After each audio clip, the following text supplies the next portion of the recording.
How's it going, fellas? My name's Andy, and it's very early in the season right now, but today I'm going to try and predict every major award winner at the end of the 2018-19 season.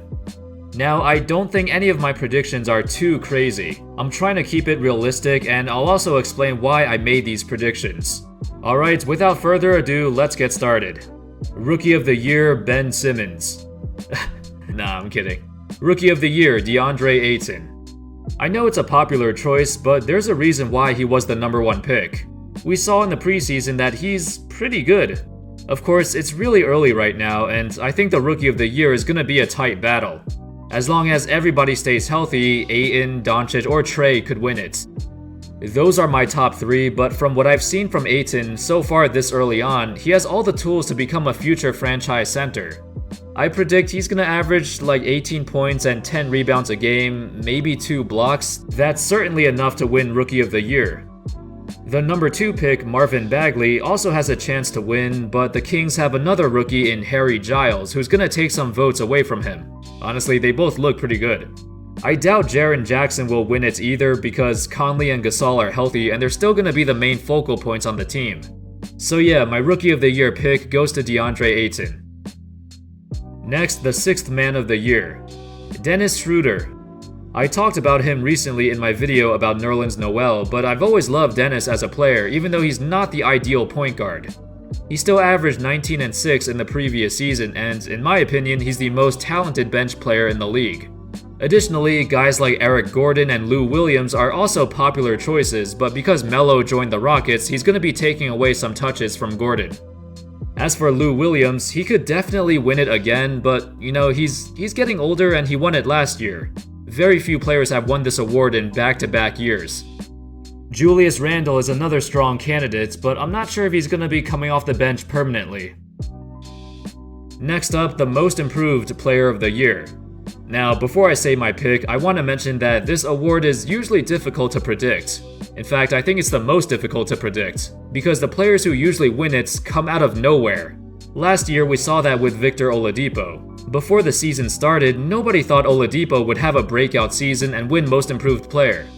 Alright, so this year, I'm actually going to go with another Indiana Pacer, Miles Turner.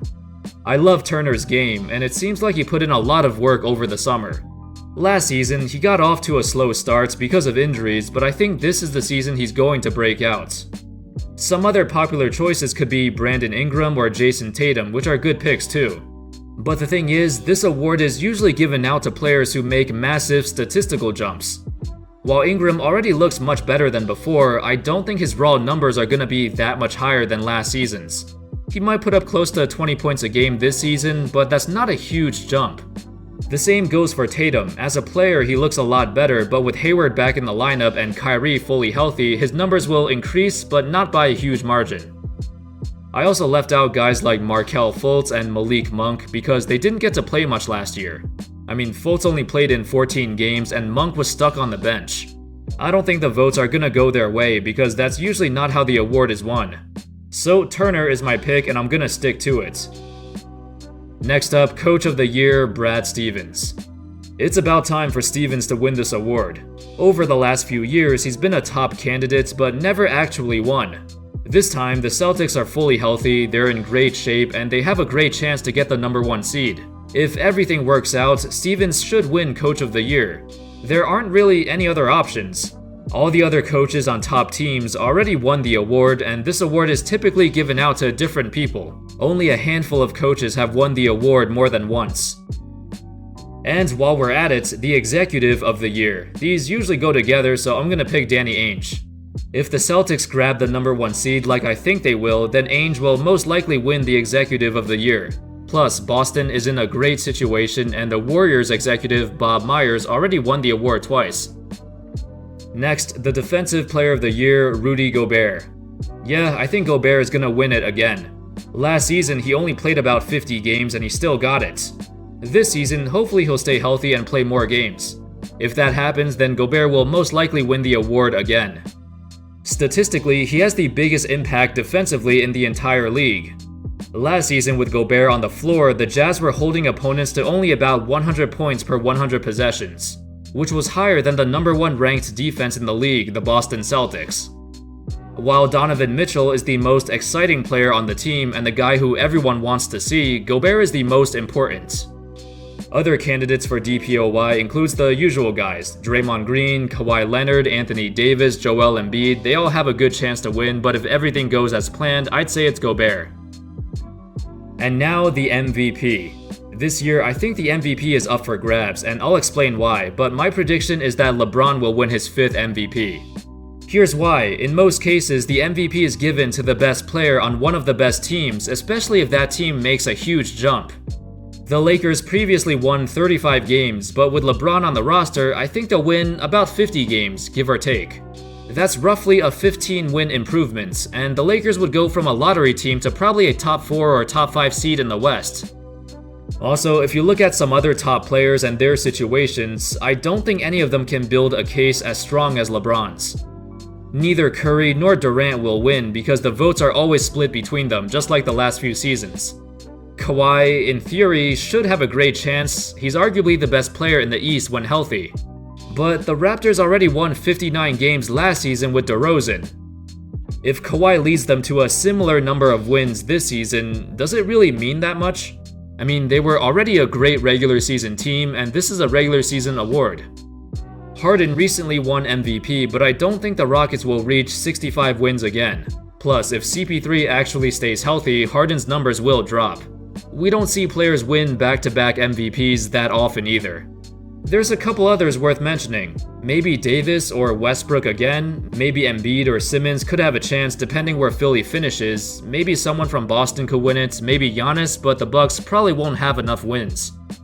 Obviously, there's a lot of possibilities this year, but out of all the possibilities, LeBron has the best chance, in my opinion. Next up, here are my All-NBA team predictions.